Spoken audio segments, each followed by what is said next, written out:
What secret did your partner keep for years before finally confessing it? Mark and I met when I was 26. He was 29. Funny in this dry, understated way that made me laugh in meetings when I wasn't supposed to. And he was very, very clear from our third date that he didn't want children. Not right now. Not let's see how we feel. He said it like a fact about himself, the same way you'd say you're allergic to shellfish. I remember he was cutting into a steak at this little Italian place downtown, didn't even look up, and said, I should tell you now so you're not wasting your time. I don't want kids. Ever. It's not up for discussion. And I get it if that's a deal breaker for you. I appreciated the honesty, weirdly. Most guys at that age just said, maybe someday to keep you around. I'd had 2 long relationships end because I found out 3 years in that someday actually meant never, but I didn't want to lose you yet. So Mark laying it out on date 3 felt like respect. I told him I was open to a future without kids if it meant a future with him. I meant it. I still think I meant it. We got married 2 years later. My mom cried during the vows. My dad made a joke about finally getting his golf partner back since he no longer had to compete for my attention.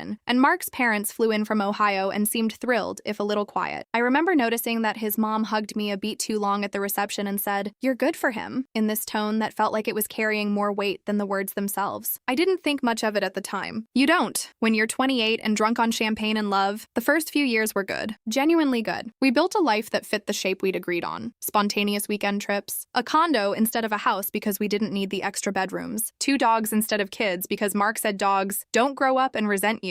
We had our rhythms. Sunday mornings were pancakes and the crossword. Him reading me the clues out loud in this exaggerated game show host voice because he knew it annoyed me in a way I secretly loved. He remembered how I liked my coffee down to the exact number of seconds I wanted it to steep. Small things. The things you don't notice you'll miss until you're staring at a version of him you don't recognize. My side of the family, though, was never fully sold on the no kids thing. My mom is one of 5, I'm one of 3, and holidays at our house have always meant a chaotic, loud table with at least 2 toddlers under it at any given time. She never said anything cruel, my mom, but she had this way of going quiet whenever my younger sister announced a pregnancy, glancing at me for half a second like she was recalculating something. My sister had her second kid the same year Mark and I hit our 5th anniversary, and I remember standing in my sister's kitchen holding my new nephew, this warm, impossibly small weight against my chest, and feeling a want so sudden and physical it scared me. I didn't say anything to Mark that night. I just held it, the way you hold a splinter you've decided isn't worth digging out yet. I did bring it up eventually, twice carefully years 4 and 7, phrased so gently it barely qualified as bringing it up at all. Both times Mark got this particular stillness in his face, jaw tight, eyes somewhere over my shoulder, and said some version of, I told you where I stood. I haven't changed. I remember year 7 specifically because he left the room afterward and didn't come back for almost an hour. And when he did, he'd clearly been crying, and I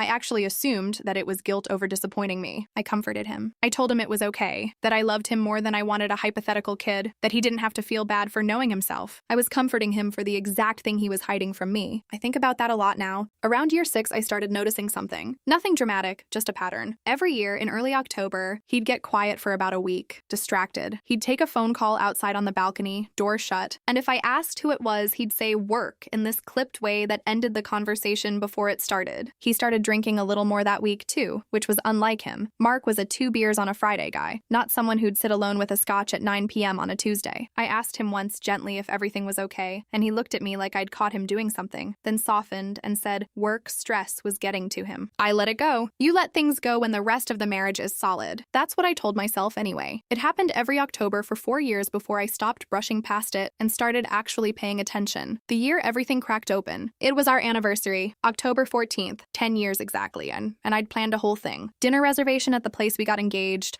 a card I'd spent way too long picking out, the whole sappy routine. He came home from work that day, already off, pale. He barely touched his food at dinner, kept checking his phone under the table like a teenager hiding a text from his parents. And when I finally called him out on it in the car afterward, something in him just gave out. He pulled the car over on the shoulder of Route 9, hazards on, hands still on the wheel, and said, I have to tell you something, and I need you to let me get through the whole thing before you say anything. I remember my stomach dropping in that specific way where your body knows before your brain does. I thought affair. I genuinely sat there bracing for the word affair. He said, I have a son. He's 17. I laughed. Actually laughed, this short, ugly, disbelieving sound, because it didn't compute. Mark didn't want kids. Mark had never wanted kids. That was supposed to be the one immovable fact of him. He told me the rest in this flat, rehearsed voice, like he'd practiced it in his head 1,000 times, and the only way to get it out was to not feel it while he said it. In college, he dated a girl named Renee for about a year and a half. Near the end of it, she got pregnant. He was 21, terrified, and instead of talking it through with her, he panicked and pulled away, stopped answering her calls, changed his number a few months later when he transferred schools, told himself it was easier for everyone everyone if he just wasn't in the picture. He said he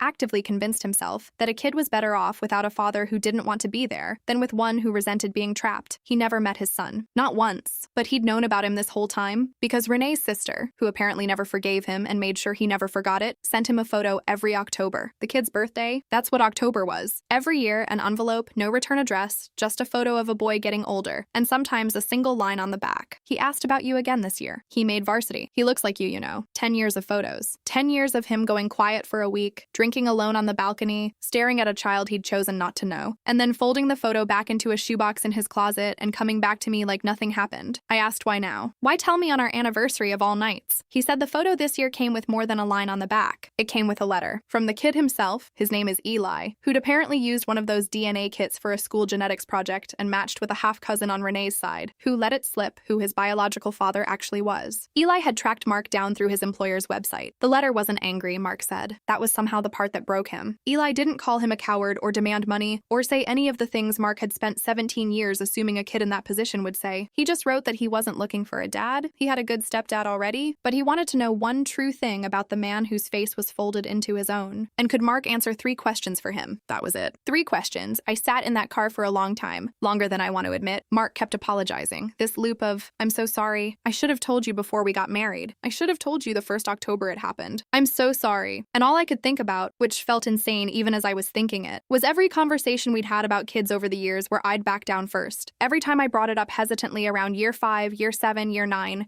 and he'd get this look, tired and closed off, and I'd think, well, at least he's consistent. At least he's honest about what he wants. And I'd drop it because I loved him more than I wanted the version of a life I hadn't chosen yet. He wasn't honest. He'd built an entire identity. The guy who simply doesn't want kids, principled about it, upfront about it on date 3, on top of the fact that he already had one and couldn't face it. Every I don't want kids for 17 years wasn't a preference. It was a scar he'd dressed up as a personality trait so he'd never have to explain the actual wound. We didn't talk the whole drive home. I slept in the guest room that night, which we hadn't done in 8 years of marriage, not even during our worst fights. I lay there running the math over and over. Eli was 17, which meant Mark found out about him when we were already 3 years into dating, which meant every October during our engagement, every October during our marriage, he was staring at a photo of his own kid and actively choosing, year after year, to fold it back into a shoebox and marry me anyway without saying a word. The next few months were the hardest of my life, and I say that having gone through my dad's cancer diagnosis 2 years prior. We went to therapy. Mark answered Eli's 3 questions in a letter he rewrote probably a dozen times, reading drafts out loud to me at the kitchen table with his voice shaking. I sat with a complicated grief I didn't have a name for, grieving a life I'd never actually wanted, a kid who wasn't mine, a version of my marriage I'd thought was built on total honesty and now knew had a locked room in it the whole time. There was a stretch in there, around week 6, where I genuinely thought we were done. I'd gone to stay at my sister's for what I told myself was a few days to think, and turned into 11. Mark called every day. I let most of them go to voicemail. My sister, to her credit, never once told me what to do, just kept refilling my wine glass and letting me say the same 3 sentences over and over. He lied for 17 years. He let me comfort him for hiding it. He made me the fool in my own marriage. My dad, of all people, was the one who eventually said something that stuck. He caught me alone in the kitchen one night and said, quiet, not looking at me, "Everybody's got a shoebox, sweetheart. The question isn't whether he has one. It's whether he finally opens it or makes you find it yourself." My dad is not a poetic man. I still don't know where that came from, but it rattled something loose in me because Mark hadn't made me find it. Eli had, indirectly, forced his hand, but Mark still chose on our anniversary, hazards blinking on the shoulder of Route 9, to actually say the words instead of burying them for another year. It didn't erase anything, but it was a door he opened himself, even if it took 17 years and a DNA kit to get him there. I went back home on a Sunday. Mark had cleaned the whole condo, which I know sounds small and stupid, but he'd also, without me asking, gone through that shoebox and laid every single photo out on our dining table in order, October by October, like he was finally willing to look at the whole thing at once instead of one envelope a year. Watching a 9-year-old Eli turn into a 17-year-old, Eli across 12 photographs laid out on the table where we used to do the crossword together broke something open in me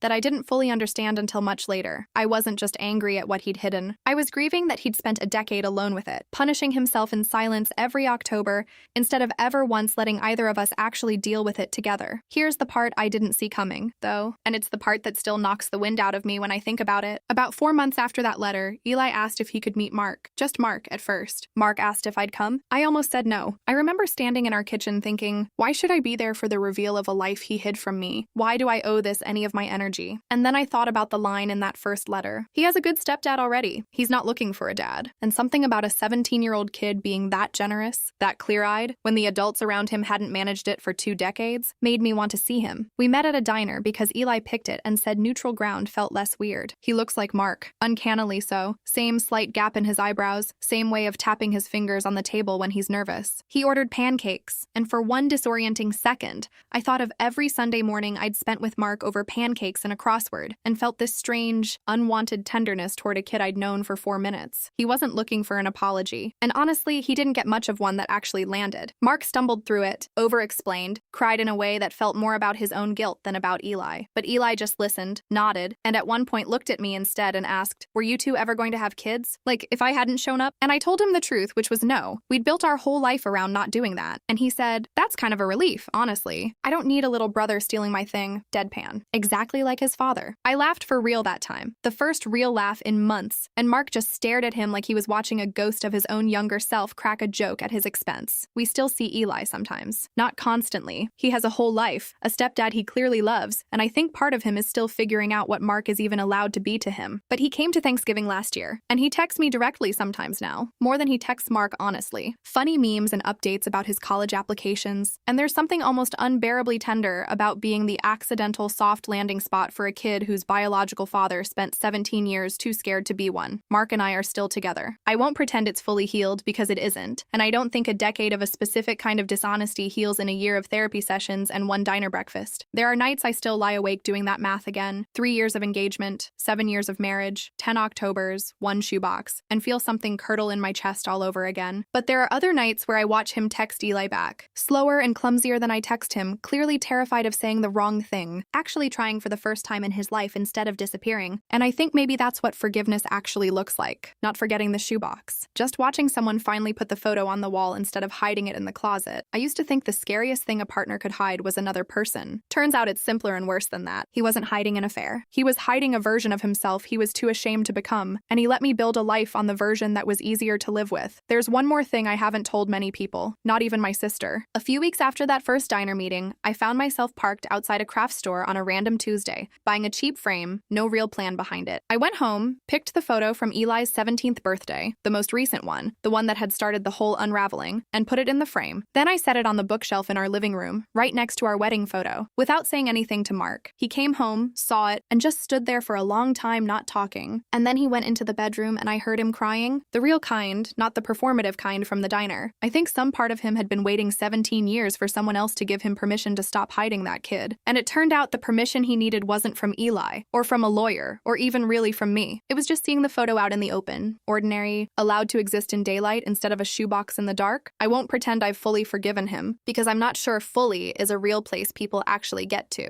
Some days I still catch myself doing the math, engagement, 10 Octobers, one wedding he walked into already carrying a secret that size, and I feel that same cold drop in my stomach from the car on Route 9. But other days, most days now honestly, I catch myself checking my phone for a meme from a 17-year-old I'm not related to, feeling something soften in my chest, and I think about how strange it is that the worst secret of my marriage somehow also handed me the closest thing to a kid I'm ever going to have. Not the way either of us planned it, not even close, but it's ours now, in its own accidental, complicated, very human way, and I'd rather have this messy, honest version of my life than the clean, tidy lie we were living for a decade without me even knowing it.